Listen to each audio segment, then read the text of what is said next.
आप सभी को स्वागत है। आज हम आप लोगों के लिए सामाजिक विज्ञान के सब्जेक्ट इतिहास से प्रश्न लेकर आए हैं। ये प्रश्न बहुत ही महत्वपूर्ण है और उपयोगी है, तो इस वीडियो को आप लोग अंत तक देखिए, लाइक कीजिए और शेयर कीजिए। अभी तक आप लोग चैनल को सब्सक्राइब नहीं किए हैं तो चैनल को सब्सक्राइब कर लीजिए। तो चलिए शुरू करते हैं। पहला प्रश्न है, इटली तथा जर्मनी वर्तमान में किस महादेश के अंतर्गत आते हैं? बताइए।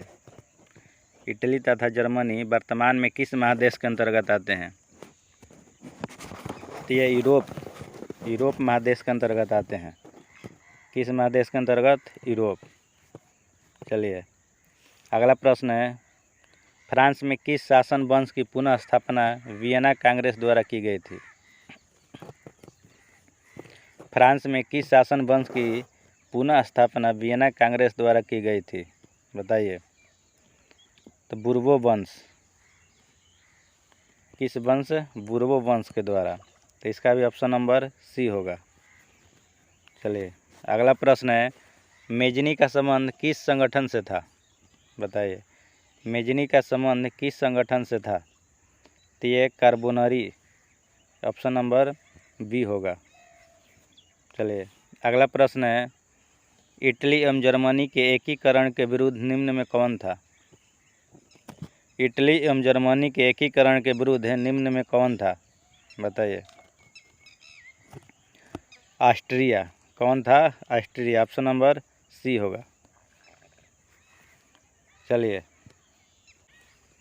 अगला प्रश्न है, काउंट काबूर को विक्टर इमैनुअल ने किस पद पर नियुक्त किया? बताइए। तो ये प्रधानमंत्री के पद पर नियुक्त किया था, ऑप्शन नंबर सी होगा। चलिए अगला प्रश्न है, गैरीबाल्डी पेशे से क्या था? बताइए। गैरीबाल्डी पेशे से क्या था? तो ये नाविक था। क्या था? नाविक। तब ऑप्शन नंबर इसका डी होगा। अगला प्रश्न है, जर्मन राइन राज्य का निर्माण किसने किया था? जर्मन राइन राज्य का निर्माण किसने किया था? Napoleon Bonaparte. किसने किया था? Napoleon Bonaparte. तो इसका ऑप्शन नंबर बी सही होगा। अगला प्रश्न है, जाल्बेरियन कैसी संस्था थी? जाल्बेरियन कैसी संस्था थी? तो व्यापारियों की। कैसी संस्था थी? व्यापारियों की। ऑप्शन नंबर बी होगा। अगला प्रश्न है, रक्त एवं लौह की नीति का अवलंबन किसने किया? बताइए।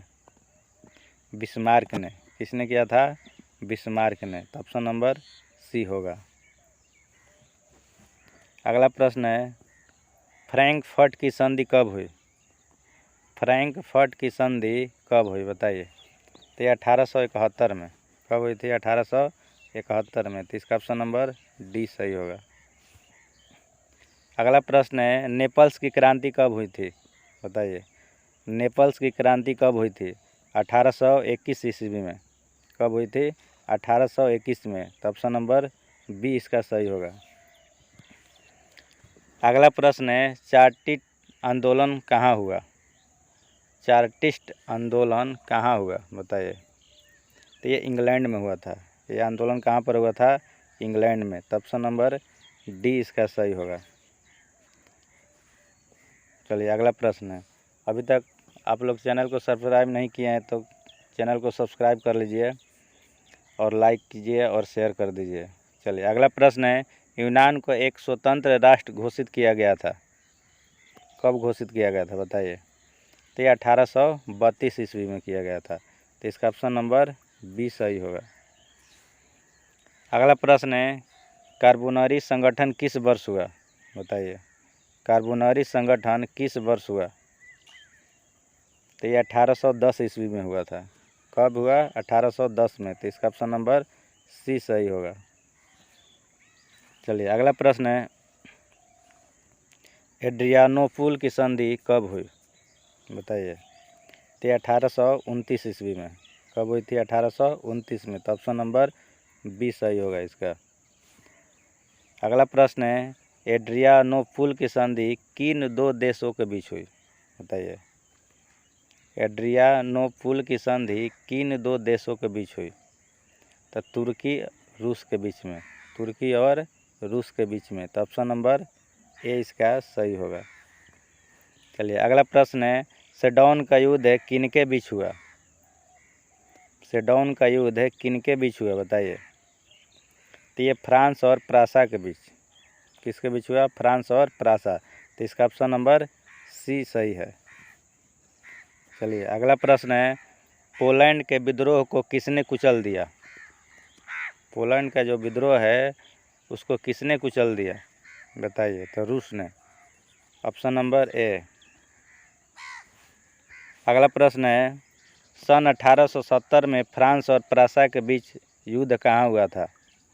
सन 1870 में फ्रांस और प्रासा के बीच युद्ध कहाँ हुआ था बताइए? तो ये सेडौन में हुआ था। Option number A. चलिए अगला प्रश्न है, यूरोप वासियों के लिए किस देश का साहित्य एवं ज्ञान विज्ञान प्रेरणा स्रोत रहा बताइए? तो ये यूनान। ऑप्शन नंबर बी होगा। चलिए अगला प्रश्न है, युवा इटली संस्था का विकास किया बताइए? युवा इटली संस्था का विकास किसने किया? तो ये काउंट काबूर ने किया था। किसने किया था? काउंट काबूर ने। ऑप्शन नंबर बी सही होगा। चलिए अगला प्रश्न है, बिस्मार्क निम्न में से क्या था बताइए? बिस्मार्क निम्न में से क्या था? तो ये कूटनीतिज्ञ था। क्या था? कूटनीतिज्ञ। तो ऑप्शन नंबर इसका डी सही होगा। चलिए अगला प्रश्न है, सार्डिनिया पीडमाउंट का शासक कौन था? सार्डिनिया पीडमाउंट का शासक कौन था बताइए? तो Victor Emmanuel. Option number C होगा इसका। चलिए अगला प्रश्न है, यूनानी स्वतंत्रता आंदोलन के दौरान कौन ब्रिटिश कवि शहीद हुए बताइए? यूनानी स्वतंत्रता आंदोलन के दौरान कौन ब्रिटिश कवि शहीद हुए? तो Lord Byron. Option number A होगा इसका। चलिए अगला प्रश्न है, जालवेराइन की स्थापना किस राज्य ने की बताइए? तो प्रासा ने। किसने की? प्रासा। ऑप्शन नंबर ए होगा। चलिए अगला प्रश्न है, हंगरी की भाषा क्या थी बताइए? हंगरी की भाषा क्या थी? मैग्यार। ऑप्शन नंबर बी होगा। अगला प्रश्न है, यूनान के स्वतंत्रता संग्राम में किसकी पराजय हुई बताइए? तो तुर्की की। किसकी पराजय हुई? तुर्की। ऑप्शन नंबर बी होगा। अगला प्रश्न है, मारियान किस देश के राष्ट्रवाद की प्रतीक थी बताइए? तो ये फ्रांस का। ऑप्शन नंबर ए होगा। अगला प्रश्न है, यूरोपीय सभ्यता का पालना किसे कहा जाता था? यूरोपीय सभ्यता का पालना किसे कहा जाता था बताइए? तो ये इटली को कहा जाता था। किसे? इटली को। ऑप्शन नंबर ए इसका सही होगा।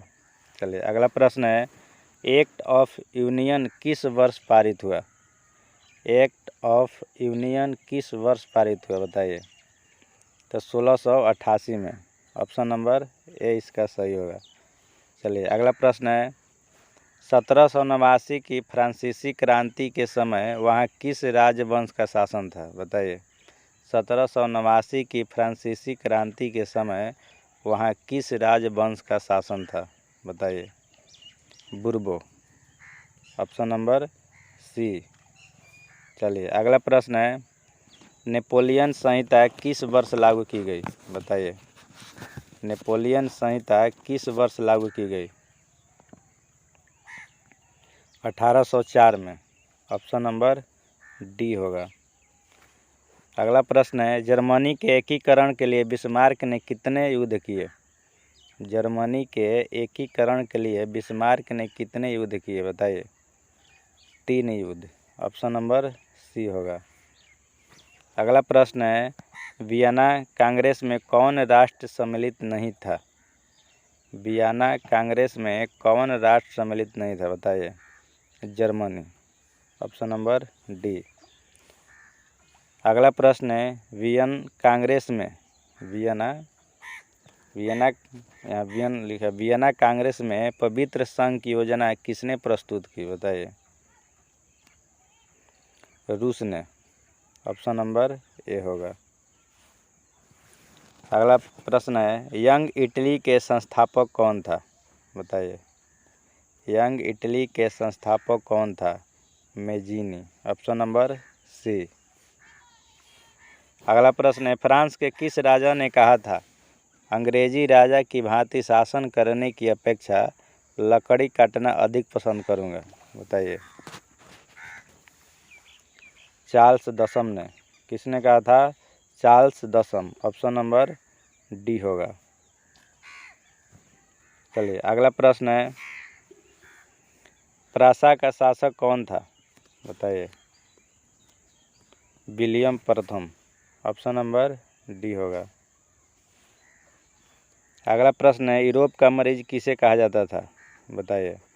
तो तुर्की को। किसे कहा जाता था, तुर्की को। Option number C. अगला प्रश्न है, नेपोलियन ने जर्मनी में किस संघ की स्थापना की, नेपोलियन ने जर्मनी में किस संघ की स्थापना की, बताइए। राइन संघ। किसकी स्थापना की, राइन संघ। ऑप्शन नंबर सी होगा। अगला प्रश्न है, किस संधि द्वारा स्वतंत्र यूनान राष्ट्र की स्थापना हुई, किस संधि द्वारा स्वतंत्र यूनान राष्ट्र की स्थापना हुई, बताइए। एड्रियानोपुल की संधि द्वारा। Option number D.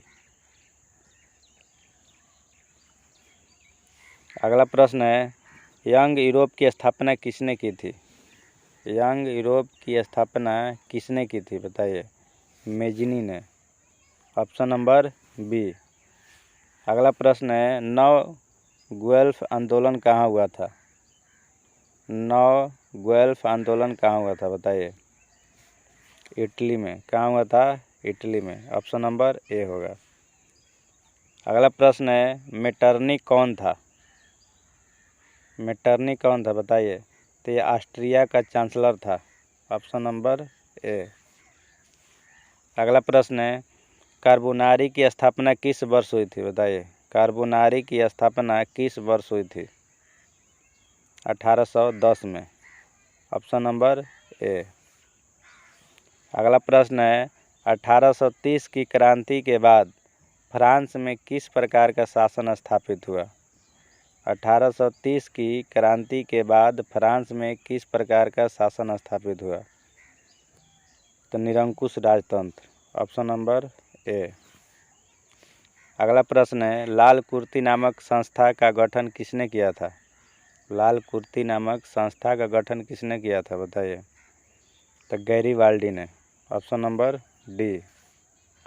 अगला प्रश्न है, राष्ट्रवाद की अवधारणा का जन्म किस घटना से माना जाता है, राष्ट्रवाद की अवधारणा का जन्म किस घटना से माना जाता है, बताइए।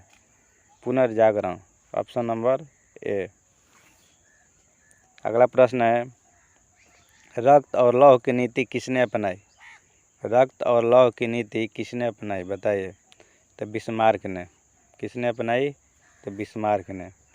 चलिए वीडियो को समाप्त करते हैं, वीडियो ज़्यादा लंबा हो जाएगा।